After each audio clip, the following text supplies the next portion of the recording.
Congress party మాట్లాడడం అంటే ఇక వేదాలు వల్లించే దయ్యాలు కూడా సిగ్గుపడతాయి. లక్షల కోట్ల అవినీతి చేసినటువంటి చరిత్ర ఈ కాంగ్రెస్ పార్టీది. రేవంత్ పిచ్చి ఎంత ముదిరిందంటే, పిచ్చి ముదిరి ఎంత పాకన పడ్డదంటే చివరికి సచివాలయం కింద నేలమాలిగలు ఉన్నాయని చెప్పి మాట్లాడతాడు. నైని కోల్ బ్లాక్ ఒడిశాలో ఉంటుంది. నైని కోల్ బ్లాక్ లో 50,000 కోట్ల కుంభకోణం జరిగిందని చెప్పి నిన్న మాట్లాడుతున్నాడు. పెద్ద ఎత్తున కార్మికుల సంక్షేమాన్ని కొనసాగిస్తూ అద్భుతంగా ప్రగతిని సాధిస్తున్నటువంటి సింగరేణి సంస్థ మీద ఆరోపణలు చేయడానికి నీకు నోరెట్లు వచ్చింది? సిగ్గుందా నీకు? నువ్వు మనిషివేనా? కడుపు కన్నం తింటున్నావా, గడ్డి తింటున్నావా? ఒకవైపు బీజేపీ కేంద్ర ప్రభుత్వం సింగరేణిలో 4 బొగ్గు బ్లాకుల్ని వాళ్ళ దోస్తులకు అప్పయ్యేందుకు, తద్వారా సింగరేణిని ప్రైవేటీకరణ చేసేందుకు కుట్ర చేస్తూ ఉంటే పార్లమెంట్ లో నరేంద్ర మోడీ ప్రభుత్వాన్ని, బీజేపీ ప్రభుత్వాన్ని నిలదీయాల్సినటువంటి పార్లమెంట్ సభ్యుడు నువ్వు తెలంగాణ నుంచి. ఈయన బీజేపీకి కోవర్ట్ గా మారిపోయిందా?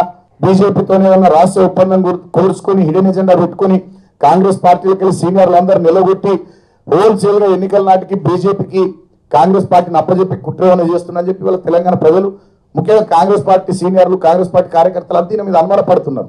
ఇప్పటికైనా అడ్డగోలు మాటలు మాట్లాడితే బిడ్డ బుడ్డర్ఖాన్ రేవంత్ రెడ్డి నీ తోలు తీస్తాం, నీ సంగతి చెప్తాం, నీ భరతం పడతాం. ఇవాళ కేసీఆర్ గురితాడేసుడు కాదు, నీ కాంగ్రెస్ పార్టీ కార్యకర్తలే బిడ్డ నీ మెడ గురితాడేసే రోజు దగ్గరలోనే ఉంది. వాళ్ళు చెప్పేటోళ్ళు టీఆర్ఎస్ మా కేసీఆర్ సైంటిస్టు, మా కేసీఆర్ ఇంజనీరు, మా కేసీఆర్ లాయరు, మా కేసీఆర్ డాక్టరు, తెలంగాణ సృష్టికర్త, నదులకే నడక నేర్పిండు, నీళ్లకు పరిగెత్తు నేర్పిండు, నెమలికి డాన్స్ నేర్పిండు, కోతులకు దుంకేది నేర్పిండు, కొండంగలకు చెట్టు మీద నుంచి చెట్టుకి ఎగరనికే మా సారే నేర్పిండు.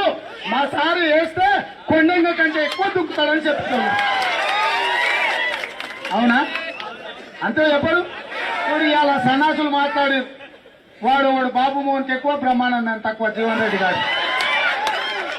ఇంకోడు ఉన్నాడు, వాడు బానిసానాల్లో బార్గమన్సానాల్లో నాకు తెలియదు. ఆయన అంటుండు రేవంత్ రెడ్డి జూబ్లీస్ ఎట్లుంటో మేము అనుకుంటే బయట తెలియని. అరే పూర్వంబో కూడా జూబ్లీస్ కాదా నీ అబ్బ చెప్పురా, ప్రగతి భవన్ నడి బజార్లో నిలబడి ప్రగతి భవన్ మీద రాయితో కొట్టకపోతే చూస్తున్నా కొడకల్లారా మీరు అనుకుంటున్నామో.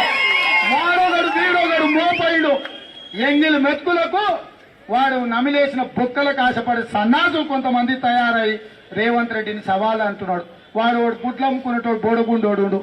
నువ్వు రాజీనామా అయ్యి వచ్చి సేవల్లో నా మీద పోటీ చేద్దాం. ఒరే సన్నాసుడా, నువ్వు తాడా బొంగరని రా, నువ్వు ఉంటావో ఊటావో తెలియదు. అసలు అని చెప్పు. నేను సవాల్ విసురుతున్నా.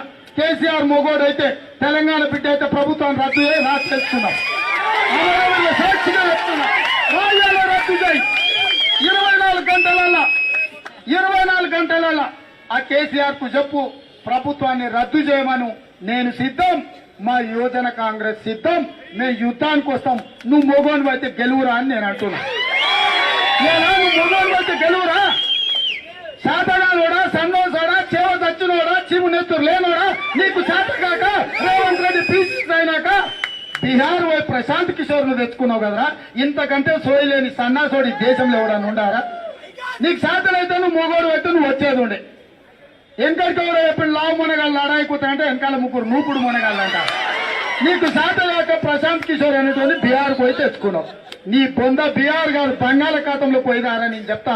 నిన్ను ఈడ్చుకొని తీసుకుపోయి బంగాళాఖాతంలో తొక్కపోతే చూడిపెట్టా నా పేరు మార్చుకుంటా నువ్వు అనుకుంటున్నా. ప్రతి సన్నాసోనికి సోకు అయిపోయింది. ప్రతి పంచమాల్లోనికి ఎంగిల్ బతుకులు తినడానికి అంతా కూడా లోకు అయిపోయినామయా. కాంగ్రెస్ లేదు, కాంగ్రెస్ యాడ్ ఉంది, కాంగ్రెస్ అని. కాంగ్రెస్ యాడ్ ఉందిరా, నిన్న పరిగిలో చూపించినాం కదా యాడ్ ఉందో కాంగ్రెస్. ఇవాళ నువ్వు అనుమతి ఇవ్వలేదు. ఎందుకు ఇవ్వలేదు? ఏం లేకపోతే అనుమతి ఎందుకు ఇవ్వలేదు? ఇందిరా పార్క్ దగ్గర మా పిల్లలు, నేను కాదు మా పిల్లలే వచ్చారు కదా, మా పిల్లలను చూస్తేనే నీ లాగు తడుస్తుంది. ఇంకా నేను కావాలా మీకు?